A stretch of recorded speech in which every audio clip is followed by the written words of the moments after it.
तर प्रेक्षकांनो, प्रेमाची गोष्ट या मालिकेत आज आपण बघतोय सागर खूपच तगमग करतोय जेव्हापासून त्याला कळलंय की हे सगळं आदित्यच्या हाताने झालंय। त्याने वकिलाला फोन करून तो नंबर दिलाय जो मुक्ताने त्याला दिलेला असतो दुकानदाराचा सीसीटीव्ही फुटेज मिळवून घेण्यासाठी।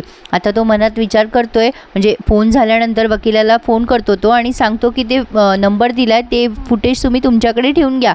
आणि आता म्हणतोय सॉरी मुक्ता, मला हे करावं लागतंय। तो आता माधवीताईंकडे आलाय आणि त्यांची तब्येत कशी आहे वगैरे विचारत असतो, पण त्यांचा डोळा लागलेला असतो। तो परत जात असताना माधवीताई जाग्या होतात आणि म्हणतात, अरे सागरराव तुम्ही? सागर म्हणतो, आई तुम्ही प्लीज पडा, मी सहजच इथे आलो होतो। माधवीताई म्हणतात, अहो कसलं पडवलं जातंय? तेव्हा सागर म्हणतो, तुम्हाला आराम करायची गरज आहे, तुम्ही जास्ती बोललात तर तुम्हाला त्रास होईल। माधवीताई म्हणतात, अख्ख्या आयुष्यात मी एवढा आराम केला नसेल, इतका आराम आता करतीये। ती काय कसं झालं त्या दिवशी काय काही कळलं नाही बघा, एकदम भोळ आली माझ्या डोळ्यासमोर।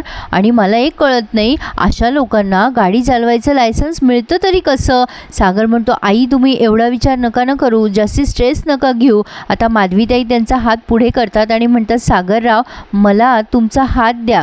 आधी तर सागर गोंधळून जातो, नेमकं काय झालंय? मग माधवीताई म्हणतात, सागर तुम्हाला थँक्यू म्हणायचंय मला, तुम्ही त्या दिवशी तिथे सागर म्हणतो, आई थँक्यू म्हणून मला पर्क करू नका हो, असं समजा की तुमच्या स्वामींनीच मला तिथे पाठवलं होतं। माधवीताई म्हणतात, हो हे मात्र खरं आहे, पण काही आहे ना फारच टेन्शन आलं मला, म्हणजे थोडं थोडं आठवतंय मला। सागर आता जरा घाबरतो। मग त्या पुढे म्हणतात की नाही, नेमका माणूस कोण होता गाडी चालवताना ते मला दिसलं नाही हो, मला चक्कर आली ना आणि बेशुद्ध पडले मी। आता या सागरच्या डोळ्यासमोर त्या आदित्यचा चेहरा सारखा फिरतोय। आता सागर माधवीताईंना म्हणतो की आई मी तुम्हाला एक विचारू का? माधवीताई म्हणतात, हो विचारा ना, काय झालंय सागरराव?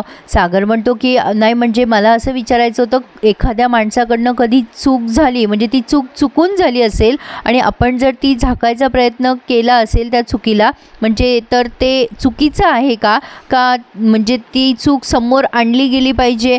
तर आता माधवीताईंना कळतंय की याला नेमकं काय म्हणायचंय। माधवीताई म्हणतात, तसं मी तुम्हाला नाही सांगू शकत, शेवटी चूक ही चूकच असते।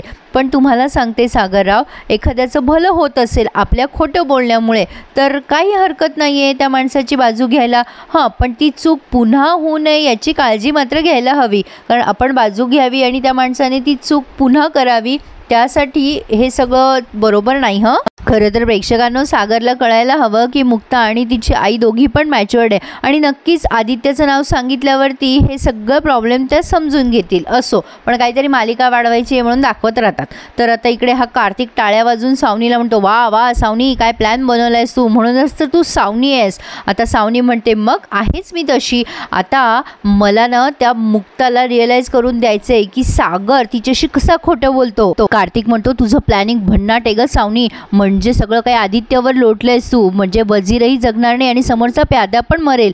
सावनी म्हणते, मी काय आदित्यला सांगितलं नव्हतं जा आणि ॲक्सिडेंट कर, ते त्याच्याकडून चुकून झालंय, आता चूक झालीच आहे तर आपल्या आयुष्यातल्या काही गोष्टी करेक्ट करायला काय हरकत आहे? सागर आता सतत लपवत राहील मुक्तापासून की आदित्यने हा ॲक्सिडेंट केला आणि मुक्ताचा विश्वासघात होत राहील। आता हा कार्तिक म्हणतो, वा सावनी मॅडम, मला ना तुझा शिष्य बनायचा आहे, आय लव्ह यू। आता लगेच ही सावनीच्याकडे रागाने बघते, मग तो म्हणतो, अगं म्हणजे आय लव्ह यू असं की तुझ्या प्लॅनिंगसाठी ग? सावनी म्हणते, आता सागरला जे काही करायचं होतं ते त्यानं आतापर्यंत केलंय, आता माझी वेळ आली आहे, आदित्यच माझी ढाल आहे आणि आदित्यच माझी तलवार आहे, आता त्याला पुढे करून मी वार पण करणार आणि माझा बचाव पण करणार। कार्तिक म्हणतो, अगं जरा सांभाळून, ते मुक्ता सागर कोणाच्या मागे लागले ना तर सत्य शोधतातच।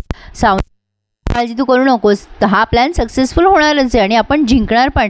त्यांची वेळ भरली, आता माझी वेळ सुरू झाली आहे। आता पुढचा प्रसंग ना प्रेक्षकांनो जरा फनी पण आहे आणि जरा विचित्र पण आहे। या इंद्राताईंनी कढई ठेवली आहे गरम गरम टेबलवर आणि आता ती कढई खाली पडू नये म्हणून मुक्ता बाजूला सरकायला जाते आणि तिला लक्षातच येत नाही की ती कढई गरम आहे आणि त्या कढईला ती हात लावते, तिला जोरात चटका बसतो।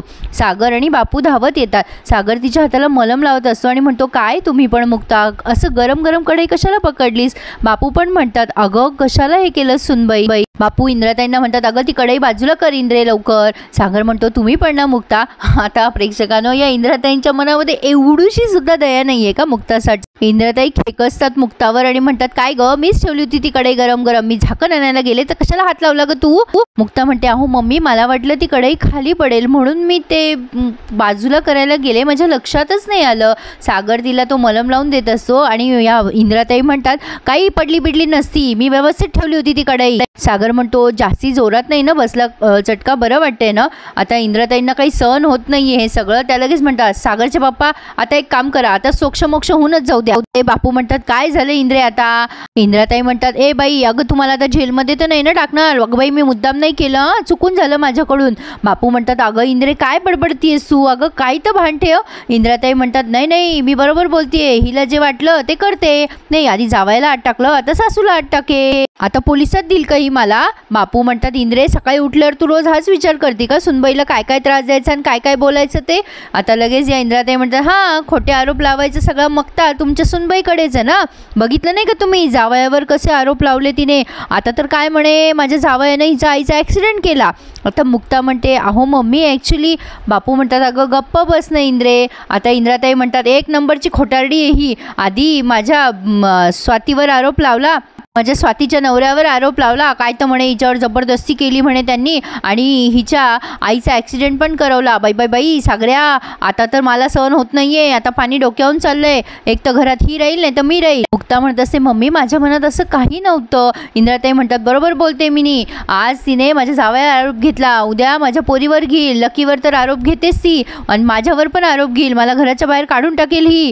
हे सगळं व्हायच्या आधी मी घर सोडून निघून जाते, म्हणजे या बाईला रान मोकळं सगळं. बरोबर ना ग बाई? आता सागरला आणि मुक्ताला कळेना उत्तर द्यावं या बाईला तर काय द्यावं, दोघंही बिचारे गपचूप बसले. तर मिहिका आणि मिहीर इकडे मुक्ताच्या घरी आहेत. मिहीर फोनवरती माधवी त्यांच्या रिपोर्टबद्दल बोलतोय कोणाशी तरी. फोन ठेवल्यावर मिहिकाला म्हणतो अगं इतकी काळजी करू नकोस ग, रिपोर्ट नॉर्मल असतील. मिहिका म्हणते नाही रे रिपोर्टचं नाही टेन्शन येते मला तुझ्याबद्दल म्हणजे तुला थँक्यू म्हणायचं आहे. मिहीर म्हणतो कशाबद्दल थँक्यू? मग मिहिका म्हणते बघ ना मावशीने आपल्या लग्नाला नकार दिला, एवढं सगळं घडलं तरी तू किती काळजी घेतोयस रे मावशीची, मला खूप छान वाटतंय. मिहीर म्हणतो अगं मी हे सगळं तुझ्या प्रेमाखातरच करतोय ना, हे थँक्यू वगैरे काय आहे? मिहिका म्हणते नाही रे इतकं सगळं झाल्यावर एखादा असता तर निघून गेला असता, पण तू किती काळजी घेतोयस माझी. आता म्हणजे एक त्यांचं थँक्यू सेशन झालंय हे. आणि मग ती म्हणते की माझ्यासाठी आता एक करशील का? मिहीर म्हणतो सांग ना काय करायचं आहे ते. अगं मी तुझ्यासाठी काही करायला तयार आहे, माझं तुझ्यावर, तुझ्या बोक्यावर, तुझ्या मावशीवर सगळ्यांवर प्रेम आहे, बिचारा वाटेल ते करायला तयार आहे मिहिकासाठी. तर मिहिका म्हणते खाली जाऊन नारळाचं पाणी म्हणजे शहाळ्याचं पाणी म्हणते ती, शहाळ्याचं पाणी आणि ज्यूस आणशील का? 2. आता मिहीर म्हणतो फक्त 2? किती अनरोमॅन्टिक आहेस ग तू मिहिका, मला वाटलं तू 3 मागवशील, एक तुझ्यासाठी, माझ्यासाठी आणि एक मावशीसाठी. आता ही मिहिका म्हणते बरं बाबा 3 आण हवं तर. असं ती त्याला जाता जाता बोलत असते. बाय द वे हा सीन का दाखवला तेच कळलं नाही मला. असो तर आता इकडे ही सावनी आदित्यला जवळ घेत असते. आदित्य रडत असतो आणि म्हणत असतो मम्मा मला जेलमध्ये नाही जायचंय, काहीतरी कर न ग. सावनी म्हणते हो हो बाळा तू नको टेन्शन घेऊ, मी आणि तुझे सागर पप्पा तुला या सगळ्यातून बाहेर काढू आणि तू फक्त एक करायचं आहे, तू कोणाला काहीही सांगायचं नाहीये की हा ॲक्सिडेंट तुझ्यामुळे झालाय किंवा तू हा केलाय आणि जास्ती टेन्शन घेऊ नकोस बेटा, मी आहे ना.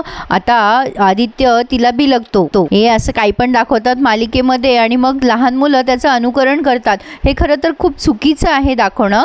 असो पण आता काय करणार, आपण लक्षात घ्यायला पाहिजे की कोणत्या गोष्टी चुकीच्या आहेत आणि कोणत्या गोष्टी बरोबर ते. तर आता आदित्य गेल्यानंतर सावनी विचार करते आदित्य आता तू जे काही हे करून ठेवलेस ना त्याचा वापर मी कसा करते ते बघच. असं काहीतरी ती पुन्हा त्या मुक्ताला हरवायच्या गोष्टी करते. तर इंद्राताईंचं भांडण इथे कंटिन्यू सुरू झालंय. इंद्राताई म्हणत असतात आता तर काय आईच्या बहिणीला पण याच घरचं पोरगं मिळालंय, दोघी मिळून डोक्यावर नाचा माझ्या, घे बाई माझे, अगं मला घराच्या बाहेर नको काढू.